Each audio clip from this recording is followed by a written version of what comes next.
नमस्कार मेरे प्यारे साथियों, a very good evening to all of you. मैं आयुष श्रीवास्तव आपका बहुत बहुत स्वागत करता हूं हमारे इस वीडियो में। और आज हम इस वीडियो में क्लास सिक्स का चैप्टर नंबर 5 पढ़ने जा रहे हैं। और जो पुरानी बुक्स हैं उसमें ये चैप्टर नंबर 6 में दिया हुआ है, तो आप देख लीजिएगा। और इस चैप्टर का नाम है kingdoms, Kings and an early Republic. तो इससे पहले के जो चैप्टर में हमने पढ़ा था वो हमने पढ़ा था ऋग्वेद के ऊपर। अब इस चैप्टर में हम जो बाकी के उसके ऋग्वेद के बाद जो 3 वेद कंपोज हुए उसके बारे में हम पढ़ेंगे। ठीक है। इसमें हम जानेंगे कि किस तरीके से कुछ मेन सबसे पहले हम जानेंगे कि किस तरीके से जो लोग थे वो किस तरीके से रूलर्स बने। ठीक है, तो चलिए स्टार्ट करते हैं इस चैप्टर को हमारे। देखिए, चूजिंग लीडर्स और rulers by voting is something that has become common during the last 50 years और सो। How did man becomes ruler in the past.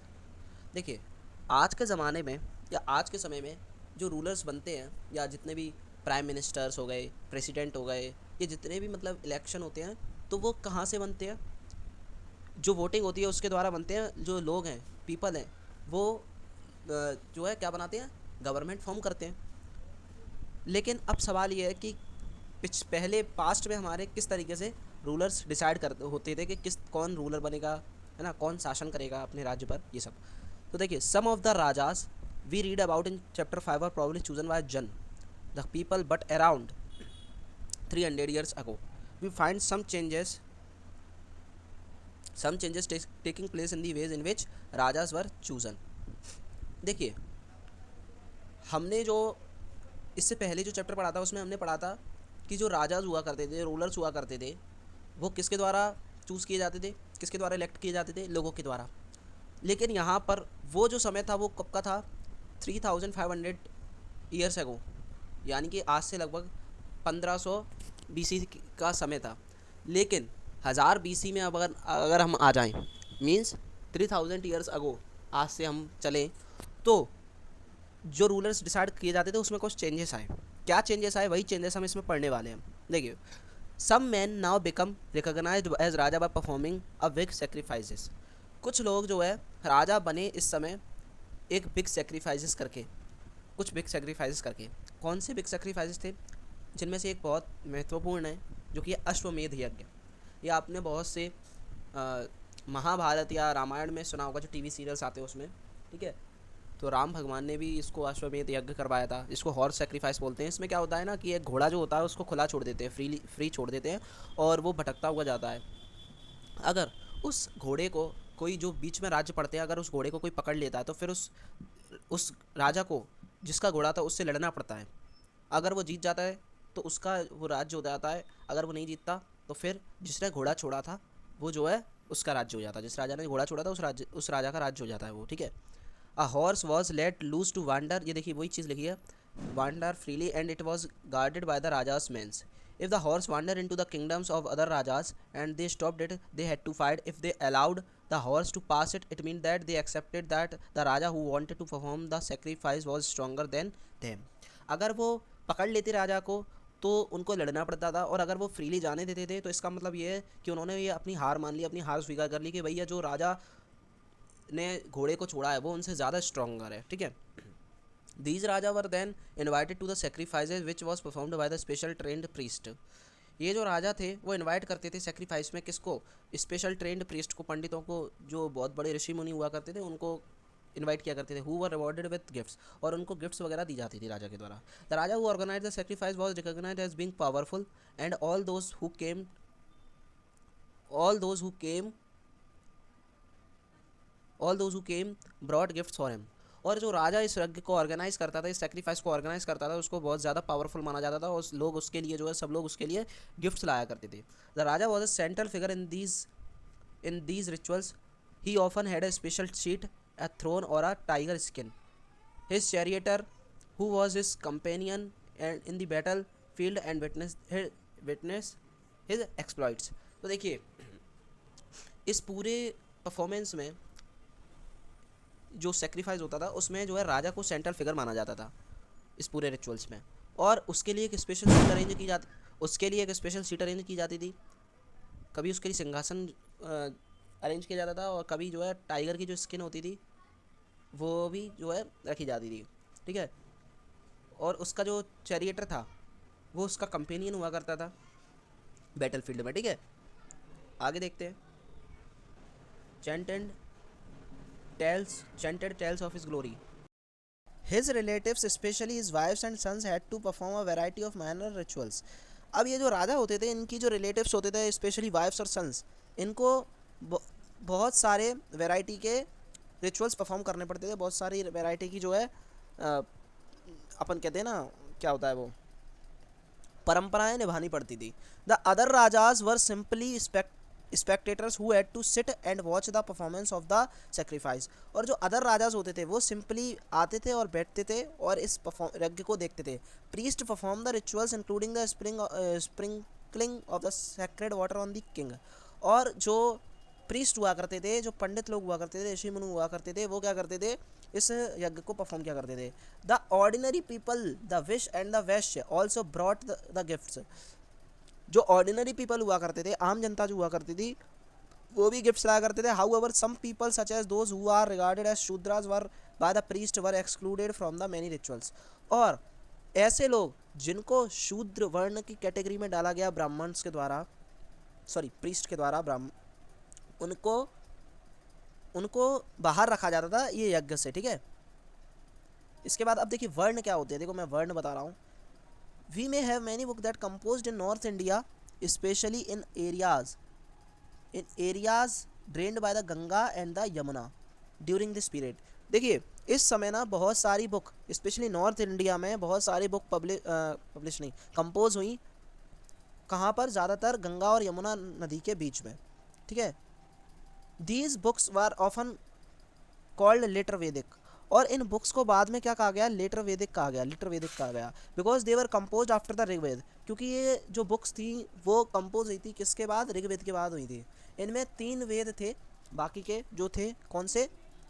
पहला था सामवेद, दूसरा था यजुर्वेद और तीसरा था अथर्ववेद, ठीक है। As well as other books, और इसके अलावा और भी जो है बुक्स कंपोज हुई थी।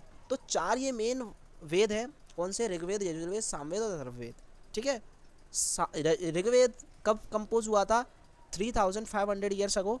और उसके 500 साल बाद, यानी कि आज से 3000 साल पहले लगभग, ये बाकी के 3 वेद कंपोज हुए। There were compose by priest. ये किसके द्वारा किए जाते थे कंपोज? प्रीस्ट के द्वारा। Described how rituals were to be performed. और इनमें क्या होता था? इनमें ये बताया जाता था कि किस तरीके से हमें कोई भी रिचुअल्स परफॉर्म करना है। They also contain rule about society. और इसमें सोसाइटी किस तरीके से चलेगी, क्या रूल्स फॉलो करने हैं, वो सब रूल्स भी लिखे होते थे। There were several different groups in society at this time. और उस समय बहुत सारे सोसाइटी में बहुत सारे अलग अलग कैटेगरी के ग्रुप्स हुआ करते थे, जैसे priest, warriors, farmers, herders, traders, craft person, labours, fishing folk and forest people, ये सब हुआ करते थे। Some priest and warriors were rich. और जो कुछ प्रीस्ट और वॉरियर्स थे वो क्या थे? रिच थे, अमीर थे।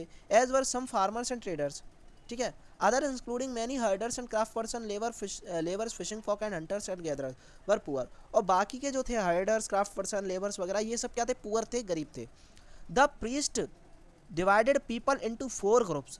और जो प्रीस्ट थे इन्होंने सारी सोसाइटी को 4 ग्रुप्स में बांट दिया, जिसको हम बोलते हैं वर्ण। तो ये याद रखना, ठीक है। इसको क्या बोलते हैं? वर्ण बोलते हैं, ये याद रखिएगा आप लोग। इसको क्या बोला जाता है? वर्ण। अब 4 भागों में बांट दिया। अकॉर्डिंग टू देम ईच वर्ण had a different set of function.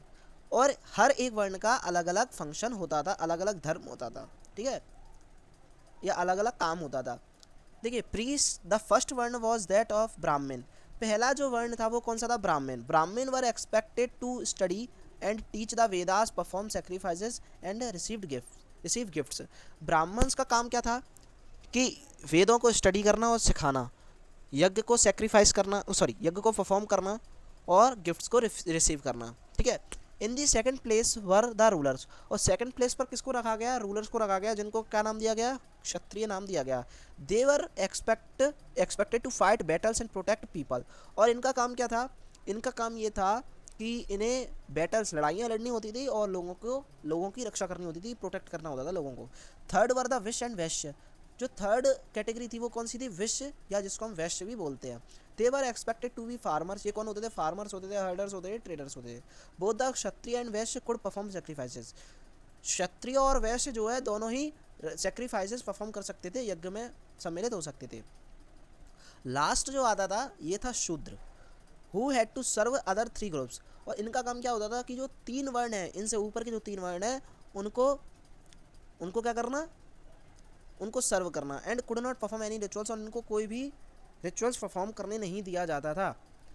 Often woman were also grouped with the Shudras, और जो वुमन होती थी उनको भी शूद्र की कैटेगरी में डाल दिया जाता था, ठीक है, क्योंकि वुमेंस भी जो है ज़्यादातर पार्टिसिपेट नहीं करती थी पॉलिटिक्स वगैरह में, ये सब इनमें नहीं करती थी। हालांकि देखिए ये जो 4 वर्ण हैं उनको जब ये बने थे तो अर्ली वैदिक पीरियड में सब कुछ सही था।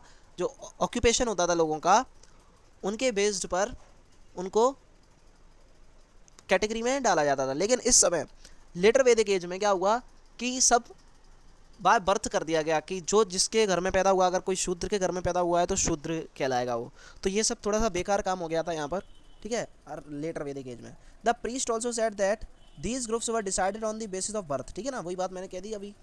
If once father and mother were Brahmans one would automatically become a Brahman. अगर किसी के माँ बाप ब्राह्मण है, किसी के पेरेंट्स अगर ब्राह्मण है तो वो ऑटोमेटिकली ब्राह्मण हो जाएगा। ऐसे ही कोई अगर शूद्र है, किसी के माता पिता शूद्र हैं तो वो शूद्र कहलाएगा। Later they classified some people as untouchable, और बाद में कुछ लोगों को इन्होंने अनटचेबल की कैटेगरी में भी डाल दिया, उनको ये कह दिया गया कि अशुद्ध हैं, ठीक है ना, उनको छूते नहीं थे, टच नहीं करते थे।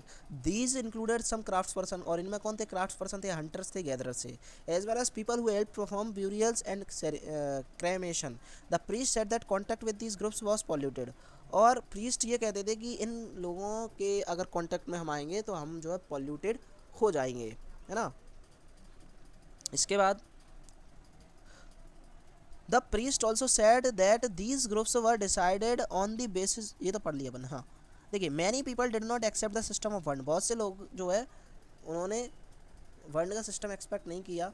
सम kings thought that they were superior to the priest, others felt that birth could not be basis of the deciding which varna people belong to, ठीक है। Beside some people felt that there should be no differences among people based on occupation, और कुछ लोगों का मानना ये था कि ऑक्यूपेशन के बेस्ड पर लोगों में जो है भेदभाव नहीं होना चाहिए। Others felt that everybody should be able to perform rituals, और कुछ लोगों का ये मानना था कि सभी लोगों को रिचुअल्स परफॉर्म करने का हक होना चाहिए, राइट होना चाहिए। And others condemn the practice of untouchability, और कुछ लोग जो है अनटचेबिलिटी की प्रैक्टिस को कंडेम किया करते थे। There were many reasons in this subcontinent as such as north east where social and economic differences were not very sharp and where the influence of the priest was limited, और north east में जो है economic differences ज़्यादा नहीं थे और priest का influence भी लिमिटेड था, ज़्यादा नहीं थे, मतलब इनको ज़्यादा नहीं महत्व दिया जाता था, ठीक है, नॉर्थ ईस्ट में। इसके बाद जनपद के बारे में पढ़ते हैं, जनपद क्या थी। देखिए, the rajas who perform these big sacrifices were now recognised as being raja of janapada. अब जो राजा इन सेक्रीफाइस को परफॉर्म करता था उनको उसको क्या कह दिया जाता था कि भाई वो राजा किसका है, जनपद का है, रादर देन जनास। पहले क्या होता था, लोगों के द्वारा गवर्नमेंट चुनी जाती थी, मतलब अभी भी चुनी जाती है पर लेकिन अर्ली वैदिक एज में। लेकिन अब क्या होने लगा कि बाय बर्थ जो है राजा का बेटा राजा, वही है ना, सुपर 30 देखिए कि राजा, अब वो ज़माना गया कि राजा का बेटा राजा बनेगा। तो अब तो खैर सब चेंजेस हो गए हैं, लेकिन पहले ऐसा होता था कि जो घर अगर किसी कोई राजा का बच्चा है या कोई राजा का बेटा है तो वही अगला राजा होगा, ठीक है। तो the word janapada literally means land where the jana set its foot and settle down, और जनपद का मतलब क्या है, जन का मतलब है लोग, ठीक है, जनपद का मतलब ये है कि ऐसी जगह जहाँ पर जो लोग हैं वो सेटल हो जाते हैं। सम इम्पोर्टेंट जनपद वाज शोन ऑन मैप 3। अब देखिए यहाँ पर एक मैप 4 है, मैप दिया हुआ है, इसमें कुछ जनपद दी हुई हैं, जैसे पांचाल, ठीक है, हस्तिनापुर, कुरु, गांधार। ये गांधार वही वाला गांधार है जो कांधार है आज अफ़गानिस्तान में, ठीक है, मैंने आपको पहले बताया भी था। तक्षशिला, ठीक है, और कौशंबी, राजगिरा, वैशाली, वज्जी, मगध, अंग, अवंती, उज्जैन, ये सब मैंने आपको मैंने बताया था इसमें गांधार के बारे में बताया था और कांधार के बारे में बताया था, फर्स्ट या सेकंड चैप्टर में बताया था मैंने, ठीक है। इसके बाद देखिए, archaeologists have excavated a number of settlements in these जनपद such as Purana Qila in Delhi, Hastinapur near Meerut and Atranjikhera near Etah, last two are in Uttar Pradesh. तो देखिए आर्कियोलॉजिस्ट ने बहुत सी साइट्स जो जनपद में थी, इन जनपदों में थी, वो इनको एक्सकेवेट किया, ठीक है। They found that people lived in huts and kept cattle as well as other animals. और उन्होंने पाया कि जो लोग थे वो झोपड़ियों में रहा करते थे, झोपड़ियों में रहा करते थे और जानवरों को जो है पाल कर रखा करते थे। They also grew a variety of crops, और वो बहुत सारी वेराइटी ऑफ क्रॉप्स भी ग्रो किया करते थे, जैसे rice, wheat, barley, pulses, sugarcane, sesame and mustard, ठीक है। ये सब चीज़ें वो किया करते थे।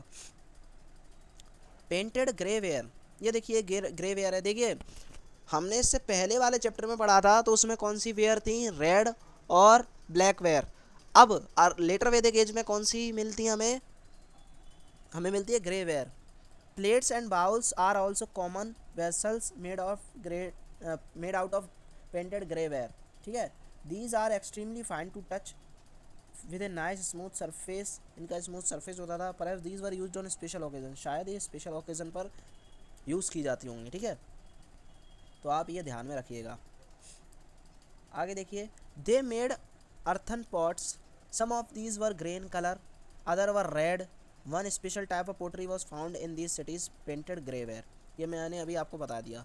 As is obvious from the name, these grey pots had painted designs, usually simple lines and geometrical patterns. इस पर सिंपल लाइन्स या ज्योमेट्रिकल पैटर्न हमको देखने को मिलते हैं।